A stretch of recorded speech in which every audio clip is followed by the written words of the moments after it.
Okay, so we got the temperature stable, segment 5, and the burner remains on. This is right about the point where we're starting to have the issue, and things are looking so far so good. So we'll see what happens here. There it goes. Oh man. All right, boys, we're heading in to undo some dirty deeds that happened yesterday. We were having some oven issues, and 2 electrical engineers later, we finally found the problem. And there she is.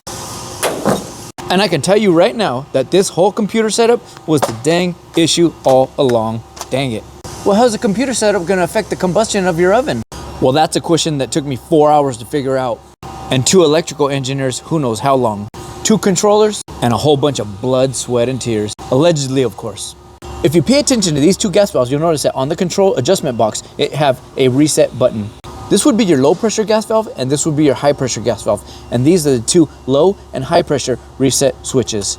One of our extremely highly paid engineers was running a data logging test with this computer setup, but he had the computer actually pushed into the high pressure and low pressure gas valve reset buttons. And that gave birth to my migraine headache.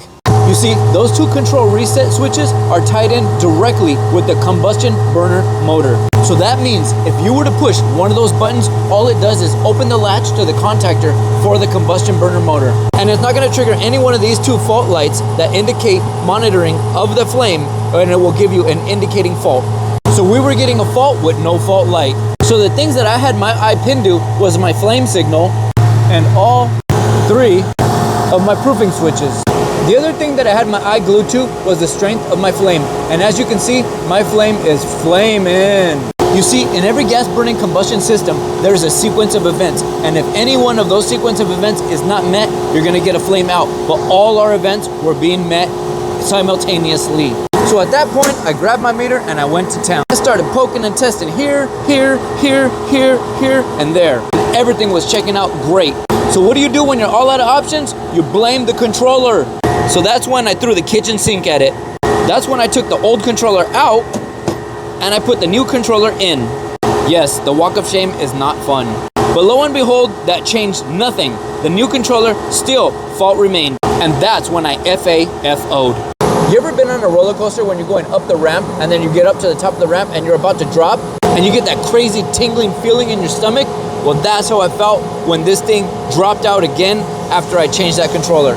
See, the problem was the computer being pushed into the switch was still allowing the oven to run. It was just faulting out as soon as this thing got enough vibration to engage the switch. And after engaging the switch, our program remained in process, only our actual temperature started to drop.